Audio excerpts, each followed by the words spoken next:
As the Power Book 3, Raising Kenan Season 4 finale approaches, all Mackay Curtis can say is to get ready.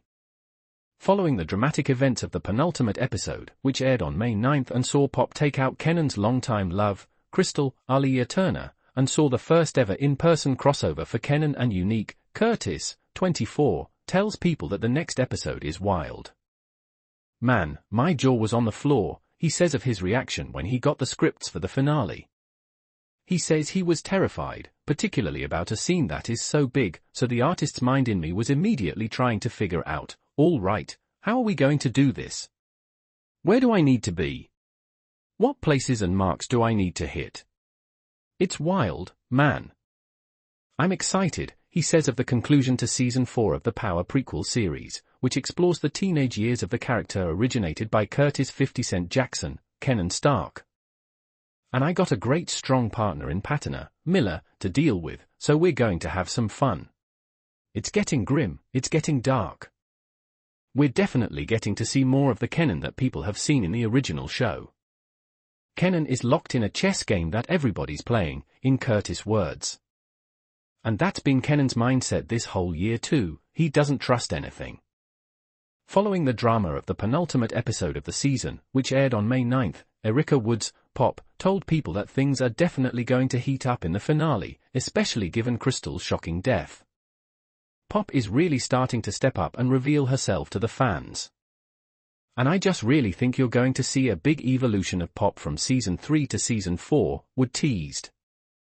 People are always saying a snaps and Pop, I think you're going to be hearing a lot more of Pop, and I think it's going to be a lot more of the women and what they're going through and their war. I'm hard-pressed to believe Unique will give her the time of day because while money, power, and prestige have played a part in his plans, he wants to hurt Rak more than anything. So, even if Rak were to make the most compelling argument in the entire world as to why they should kill their beef and find a way to coexist, this version of Unique would never be able to see it. There is no way I see this season ending with Rak and Unique anywhere close to being on the same page, even if it meant it was the only way for both of them to survive. Speaking of survival, Kenan had snaps and Pop shook, because they just went through an awful lot of trouble to cover their tracks regarding the fact that they were the ones who killed Famous. Kenan has proven himself on many occasions to be a force, but these grown people running around kidnapping and killing teenagers will never not be a whole entire mess. There is no way I see this season ending with Rak and Unique anyway. Let's get into the Lulu of it all because, to be honest, I didn't see things going this way, but only because Lulu seemed so lost toward the end of Power Book 3, Raising Kenan Season 3. While he placed a lot of blame outward, it seemed that when he got to the crux of his inner struggles, he was mad and disappointed in himself. That still rings true if you believe what he told Rak, but he was disappointed in himself, not because his actions were wrong, but because they were wrong and he liked it. He liked the power and control that the life gave him. The power and the control that the streets gave him. But that scared him, probably because that's not normal behavior, right? It's not normal or socially acceptable to take pleasure in playing God that way he has, so he found himself in a downward cycle as he tried to pass through all the complex emotions. Now that he's sobered up and taken the time to look himself in the mirror, maybe for the first time, without prejudice or judgment, he was willing to accept certain things about himself. He was willing to admit that he was running from himself, and murdering for Birilla clearly gave. Maybe there was the threat of a death or two, but considering we know Kenan and Jukebox make it into adulthood and the crux of the entire series is the relationship between Rak and Kana, it did lessen some of the fear around that big death. But I'm worried now. And I'm most worried about Marvin. Marvin has made huge strides throughout the series to become a better version of himself. He's still a killer with anger issues, but in his line of work, he's been a reliable soldier and someone Rak can depend on and trust. However, things have not gone his way this season, starting with lying to Rak about his side dealings with Stefano. If you want to say he withheld the information instead of outright lying to her, then so be it. Still, when Rak found out about his little side hustle, it put the spark of doubt into her head, and now Stefano has planted a whole damn garden, since he the second Marvin brought early into the sports betting game, and Stefano gave him that warning, you knew it would come back to bite in some way. No, Marvin didn't pull the trigger in this instance, but Early was his guy, thus, everything he touched fell on Marvin. Taunting early was obviously the wrong move for Marvin, but it was pretty ballsy of him to go right to Stefano and snitch. He probably figured it was his only play since Marvin has no issues cleaning up his messes with bullets. But Stefano's decision to turn on Marvin and lie to Rack was certainly a choice, especially considering how skeptical and downright indignant he's been about her all season. Once he realized he could never back Marvin, he decided to try to put a wedge between brother and sister because he still wanted a piece of the action. And now we wait to see if it worked. That may have been Raising Kenan's best hour. That may have been one of the best hours in the whole damn Power universe. And we still have one more hour to go this season. As we approach the end of Raising Kenan Season 4, 10 different storylines are in motion, and that's how Power has continuously operated. Various characters and story arcs are being juggled, and at a certain point, many of them start to merge, which we are starting to see here. This was the first hour we saw Kenan and Unique interact, the number one Rack haters, and Stefano turn on Rack, and Lulu make a decision about his future.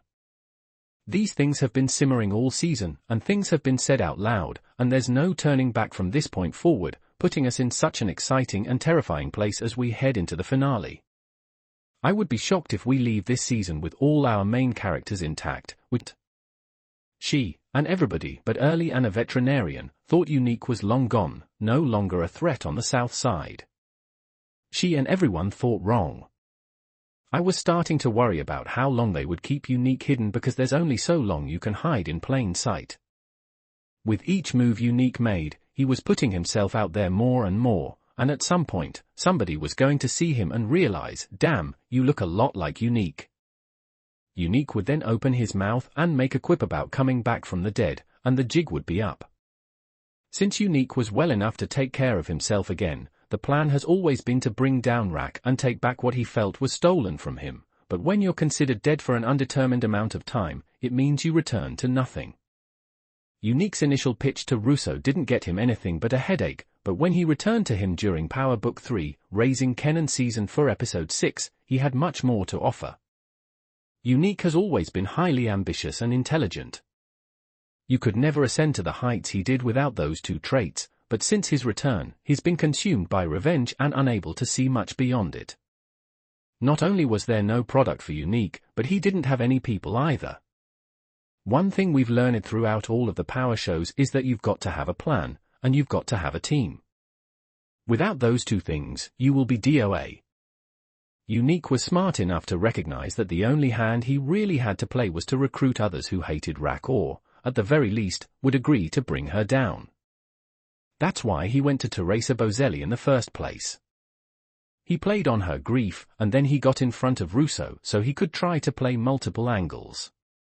Russo wanted to avenge Sal, but maybe even more than that, Stefano was the kind of boss he would love to be. Unique's initial pitch to Russo didn't get him anything but a headache, but when he returned to him during Power Book 3, Raising Kenan Season 4 Episode 6, he had much more to offer. Unique has always been highly ambitious and intelligent. You could never ascend to the heights he did without those two traits, but since his return, he's been consumed by revenge and unable to see much beyond it. Now, new line. This season is about everyone figuring out what comes next for them, and while the optimism is great, it's starting to feel like the calm before the storm. New line. There were one too many bright spots during Power Book 3, Raising Kenan Season 4 Episode 2, and as we know, in the Power universe, those moments don't tend to last. New line. After the flashbacks that were Power Book 3, Raising Kenan Season 4 Episode 1, this hour was all about diving into the aftermath of Ronnie and Howard's deaths, and for Rack, her main concern was making sure she and her family were no longer on the Fed's radar. New line. Part of the reason Rack killed Howard was because he was never someone she was going to be able to fully trust. He may have wanted to protect her and Kenan, and she may have even wanted to believe that, but at the end of the day, Howard wasn't someone she could depend on. New line. He had Marvin's name in his mouth a little too much, and even though he had helped her in some ways as law enforcement, his threat was more significant than what he could do for her. New line. But she did pull that trigger, not even thinking about what it could mean for Kenan. She once again made a decision that would affect Kenan and had no care or thought about it. New line. Kenan asking his mother whether or not she even knew the difference between right and wrong felt like his way of telling her that she had lost her damn mind and someone he no longer recognized. New line. New line. Obviously, he's been looking at his mother strangely for a long while, but her actions continue to push him further and further away, and maybe worse. While Unique and Kenan are working through their stuff in the flashback, we also glimpse Marvin and Kenan's life. The former takes on a mission from Stefano Marchetti, the New York godfather, to intimidate Tommaso, his big-shot son-in-law. Tommaso has been running around town cheating on his wife, who is also Stefano's daughter. Marvin is told to rough him up in indirect terms, which he does in an efficient fashion. The New York godfather is pleased by his work and promises that this will only help him in the future, meaning Stefano is likely willing to answer one of his favors. Meanwhile, Kenan has a strange problem presented to him out of nowhere. His high school research project is still due, and he has to complete it by finding out more about one of his grandparents. After all the drug trading and illegal stuff Kenan has been doing recently, it is hard to remember he is a teenager in high school still. However, the research project storyline helps bring a sense of normalcy to his character for a brief period. We see him go back to his grandma's house, asking to learn more about Grandpa Elijah. Somehow, Kenan can sense a bit of kinship with his late grandfather, who his grandmother describes as someone just like him. The boy goes around interrogating every family member about Elijah's personality and what he was like as a person. Everyone shares something different, Marvin and Lulu included. He refrains from asking his mother because of the distance in their relationship. She tells him that no matter how much he hates her, she will always unconditionally love him. Later, Kenan makes the shocking discovery that his grandmother has cancer and is dying. He is the only one to know, and she urges him not to share the information with her children, fearing that they will make the news about themselves. Meanwhile, Unique sends out Tyler to reckon the situation outside and where everyone stands in the puzzle. The latter returns to inform Unique that Ronnie is working with Kenan, and Rack is back dealing again despite promising to be out. Unique hypothesizes that Kenan and Rack must be in cahoots and likely sent Ronnie after him. Tyler points out that he is making big assumptions, but the man already has his target set. The final parts of the episode take us back to the present day, where Unique takes out his gun and points it toward Ronnie and Howard's dead bodies. He is seemingly now on a collision. It's getting grim, it's getting dark. We're definitely getting to see more of the Kenan that people have seen in the original show. Kenan is locked in a chess game that everybody's playing, in Curtis' words. And that's been Kenan's mindset this whole year too, he doesn't trust anything. Following the drama of the penultimate episode of the season, which aired on May 9th, Erica Woods, Pop, told people that things are definitely going to heat up in the finale, especially given Crystal's shocking death. Pop is really starting to step up and reveal herself to the fans. And I just really think you're going to see a big evolution of Pop from Season 3 to Season 4, Wood teased. People are always saying a snaps and Pop, I think you're going to be hearing a lot more of Pop, and I think it's going to be a lot more of the women and what they're going through and their war.